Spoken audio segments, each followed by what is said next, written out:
함께 하나님 말씀 보겠습니다. 오늘 우리에게 주시는 하나님의 말씀은 신약성경 마가복음 15장 22절부터 23절까지 말씀입니다. 마가복음 15장 22절, 23절 말씀입니다.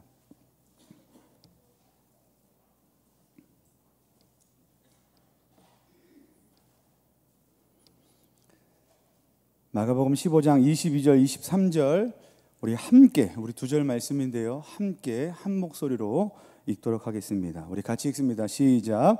예수를 끌고 골고다라 하는 곳, 번역하면 해골의 곳에 이르러 모략을 탄 포도주를 주었으나 예수께서 받지 아니하시니라. 아멘. 할렐루야. 궂은 날씨에도 불구하고 하나님의 은혜를 사모하심으로 금요 기도의 자리에 나오신 여러분들을 주님의 이름으로 환영하고 축복합니다. 여러분들 국내뿐만 아니라 천하를 통일했다 해도 과언이 아니라고 할 만한 스마트폰 어플리케이션이 있습니다. 바로 구글의 유튜브 동영상 플랫폼입니다. 여러분들은 보통 뉴스나 맛집 검색하실 때 어디에서 검색을 많이 하십니까? 만약에 여러분들 중에서 네이버 또는 다음 같은 포털 사이트를 이용하시는 분들이 계시다면 그분들의 나이는 아마도 전부는 아니겠지만 아마도 30대 이상의 세대에 속한 분들이실 겁니다. 근데 요즘 10대, 20대 청소년들과 청년들은 어디에서 검색을 하는가? 바로 이 유튜브에서 검색을 합니다. 유튜브에서 검색을 한다고 아마 의아해 하시는 분들이 계실 겁니다. 왜냐하면 유튜브는 동영상을 보는 것이기 때문에 그렇습니다. 근데 단순하게 유튜브는 동영상을 보는 것에 그치지 않고 젊은 세대들은 정보를 검색하는 것으로도 사용을 합니다. 그러니까 젊은 세대는 유튜브에서 묻고 유튜브에서 답을 얻고 그리고 심지어 유튜브에서 살기까지 합니다. 예전에 어린아이들이 말을 배울 때 엄마, 아빠 이런 말들을 배우고 그렇게 말을 시작했습니다. 근데 요즘에는 이런 우스갯소리도 있습니다. 요즘에는 엄마, 아빠 이런 말 대신에 유튜브라는 말을 먼저 배운다고 합니다. 그만큼 이제 유튜브가 우리 나이 어린 세대에게 이제 지대한 영향력을 끼친다는 것을 말해주는 이제 단면을 보여줍니다. 근데 이게 젊은 세대에게만 그런가? 그렇지만은 않습니다. 2018년 한 통계 자료에 따르면 유튜브는 10대부터 50대 이상의 시니어 세대에게까지 잘 보이지는 않으실 텐데요. 가장 많이 그리고 가장 오래 사용하는 어플리케이션 1위를 차지하기도 했습니다. 그러니까 이제 앞에서 말씀드린 것처럼 유튜브가 천하를 통일했다 해도 과언이 아니라는 말이 되기도 합니다. 근데 이 유튜브가 무엇으로 수익을 창출하는가? 이게 이제 오늘 말의 핵심인데, 무엇으로 수익을 창출하는가? 그것은 바로 시청자가 영상을 보는 중간에 일시적으로 광고를 강제로 띄워서 시청하게 하는 것으로 수익을 창출합니다.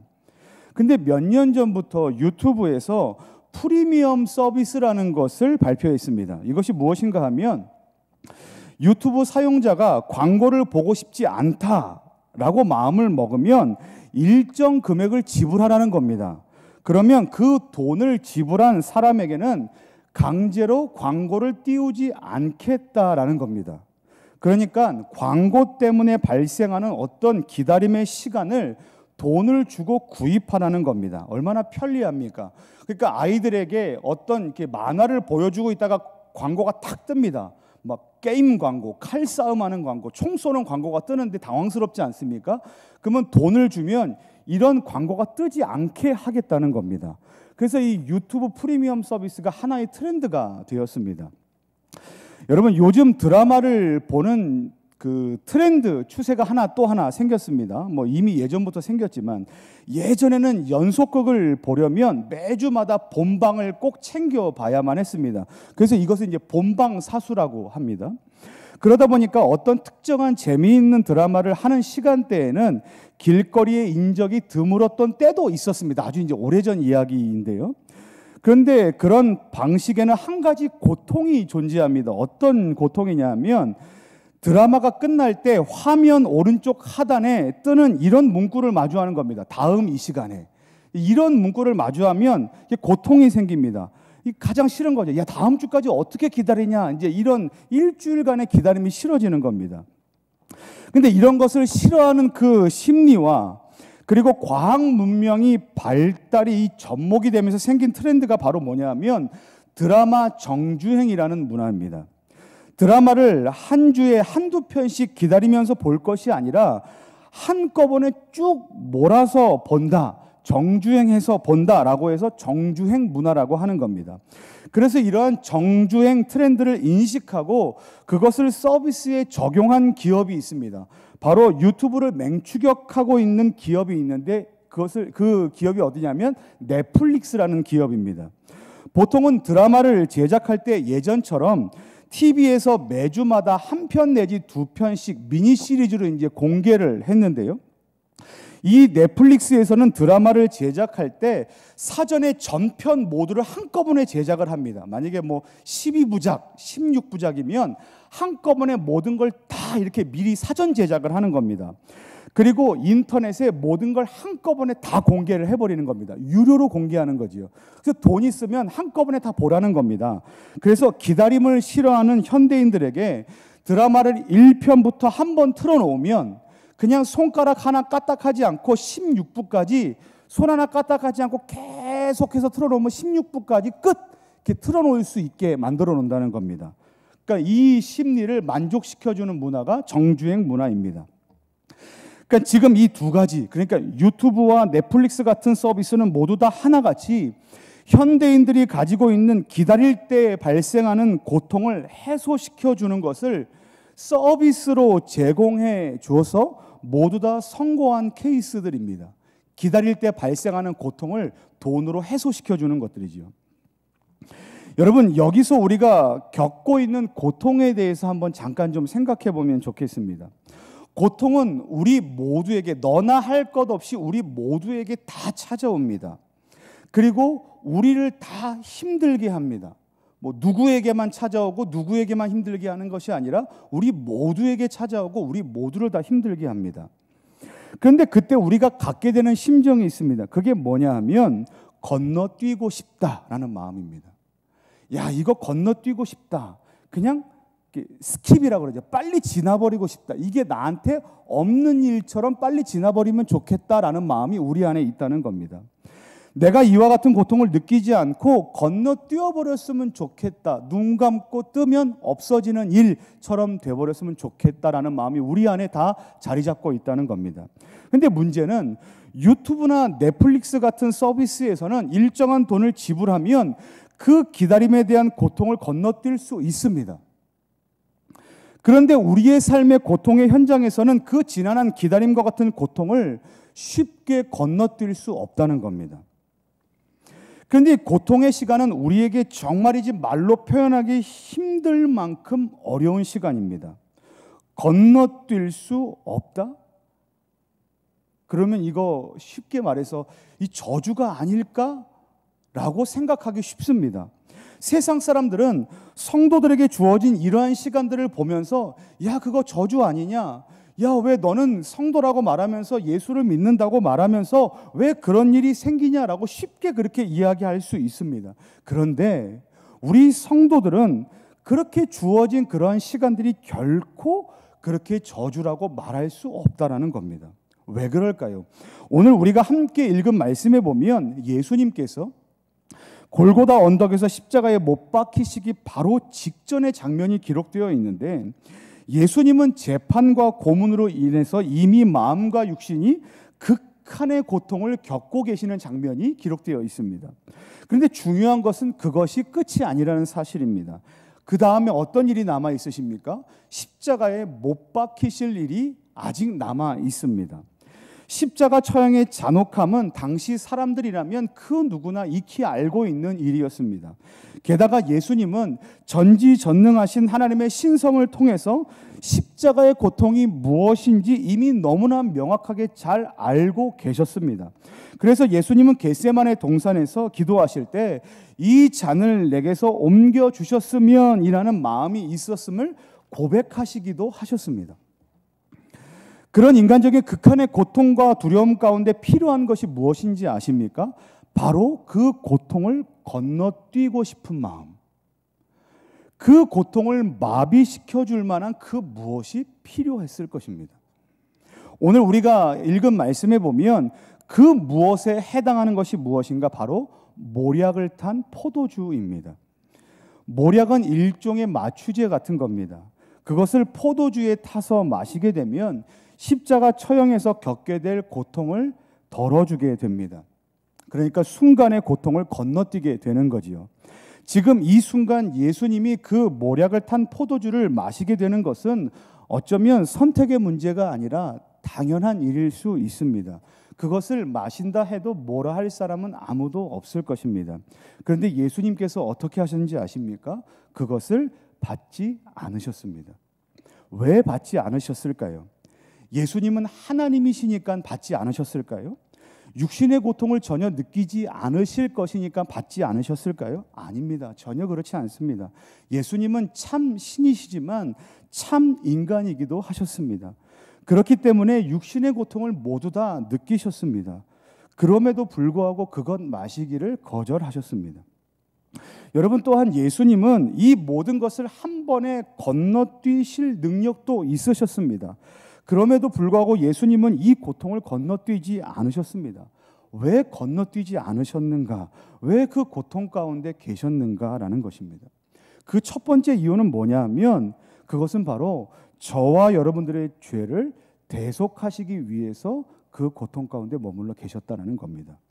예수님은 죄 가운데 있는 우리들에게 부어지는 하나님의 그 모든 진노가 희생 제물이 되신 예수님 자신에게 다 쏟아 부어지도록 그렇게 계셨던 겁니다. 그것이 바로 저와 여러분들이 오늘 이 자리에 있게 한 근거요 이유입니다. 그것이 첫 번째 이유입니다. 그런데 또 한 가지 이유가 있습니다. 그것이 무엇인가 하면 바로 예수님은 그 육신의 고통 가운데, 그러니까 연약함의 자리에서 하나님 아닌 다른 어떤 것을 의지하기를 철저하게 거부하셨다는 겁니다. 34절 말씀에 보면 이렇게 되어 있습니다. 우리 함께 읽겠습니다. 34절 말씀입니다. 같이 읽겠습니다. 시작. 제9시에 예수께서 크게 소리 지르시되 엘리 엘리 라마 사박다니 하시니 이를 번역하면 나의 하나님 어찌하여 나를 버리셨나이까 하는 뜻이라. 아멘. 예수님은 참혹한 십자가 고통 속에서 무엇을 하고 계셨습니까? 바로 하나님을 향해 절규하시고 부르짖으셨습니다. 엘리 엘리 라마 사박다니, 나의 하나님 어찌하여 나를 버리셨습니까? 어찌 보면 이것은 고통의 현장에서 하나님을 원망하는 것처럼 보일 수 있습니다. 하지만 이것은 지독히도 고통스러운 그 십자가 현장에서 오직 하나님께 대한 포기할 수 없는 신뢰를 바탕으로 한 탄식의 기도를 하나님께 올려드렸던 겁니다. 하나님만을 신뢰하고 오직 하나님께 부르짖으셨던 것입니다.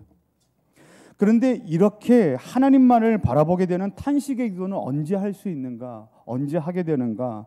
바로 고통이 지속되는 기다림과 같은 시간 속에서만 가능하다는 겁니다. 그러니까 고통의 순간을 건너뛰는 그 순간에서는 우리가 이와 같은 부르짖음을 할 수 없다는 겁니다. 여러분, 앞에서도 말씀을 드렸지만 오늘의 고통은, 우리가 겪는 오늘의 고통은 지독히도 고통스럽고 힘들고 많이 아픕니다. 그것이 오래되면 오래될수록 기다릴 여력도 없고 그 어떤 힘도 남아있지 않습니다. 이 표현이 맞는지 잘 모르겠지만 힘들다는 말로 표현될 수 없을 만큼 힘듭니다. 그게 우리가 갖고 있는 고통이고 기다리기 어려운 고통입니다. 그런데 그렇게 힘들 때 우리에게 또렷이 보이는 것이 있습니다. 그것이 무엇인지 아십니까? 바로 하나님의 도우심입니다. 기다림이 길어질수록 또렷이 보이는 게 하나님의 도우심입니다. 세상이 캄캄하게 흑백이 되어갈수록 그 기다림 속에서 하나님의 도우심은 계속해서 명확해지고 계속해서 칼라가 되어집니다. 더욱더 선명해집니다. 그래서 부르짖게 됩니다. 하나님, 나를 도와주십시오. 하나님의 도우심이 아니고서는 내가 일어날 방법이 없습니다. 하나님이 나를 세워주시지 않으시면 나는 살아갈 방법이 없습니다 라고 절규하고 부르짖을 수밖에 없는 겁니다. 여러분, 예수님께서는 분명 한 번에 이 모든 문제를 해결하실 수 있으셨음에도 불구하고 여전히 고통의 현장에서 우리가 짊어지는 모든 삶의 문제를 대신 지고 계셨습니다. 그리고 그 고통을 건너뛰게 해줄 그 어떤 작은 것도 거절하시고 오직 하나님만을 신뢰하시면서 탄식의 기도를 올려드리셨습니다. 그런데 이게 예수님에게만 해당되는 일입니까? 아닙니다. 그렇지 않습니다. 이것은 바로 오늘 저와 여러분들의 고통의 현장 가운데서도 있어야 할 고백들입니다. 우리에게 잘 알려진 고난의 선지자, 눈물의 선지자 예레미야가 예레미야 예가 3장 25절 26절에서 이렇게 고백합니다. 우리 같이 읽겠습니다. 시작. 기다리는 자들에게나 구하는 영혼들에게 여호와는 선하시도다. 사람이 여호와의 구원을 바라고 잠잠히 기다림이 좋도다. 여기서 예레미야가 뭐라고 고백합니까? 기다림이 좋도다 이렇게 고백하고 있습니다. 그런데 무작정 기다리라, 무작정 기다리는 것이 좋도다 이렇게 말하는 것이 아닙니다. 어떻게 기다리라고 말하는지 아십니까? 여호와의 구원을 바라고 기다리는 것이 좋다. 여호와의 구원을 바라고 기다리는 것이 좋도다라고 말합니다. 그러므로 우리의 삶의 고난의 자리에서 지금 할 수 있는 것이 무엇입니까? 바로 그 어떤 다른 것을 의지하지 않고 오직 여호와 하나님의 구원을 바라고 믿음으로 뭐 하는 것이겠습니까? 기도하는 겁니다. 기도하고 부르짖고 하나님을 바라고 고난의 때에 캄캄한 그때에 선명하게 보이는 하나님을 바라고 구하는 것이 우리가 할 수 있는 유일한 돌파구입니다. 기다림의 때에 절대적으로 필요한 것이 바로 그러한 믿음의 기도라는 겁니다. 사랑하는 성도 여러분, 말씀을 마무리하겠습니다. 바라기는 건너뛰고 싶은 고난의 자리가 분명히 우리 가운데 있을 겁니다. 건너뛰고 싶다. 뭔가 어떤 것을 지불하고라도 건너뛰고 싶은 것이 분명히 있을 겁니다.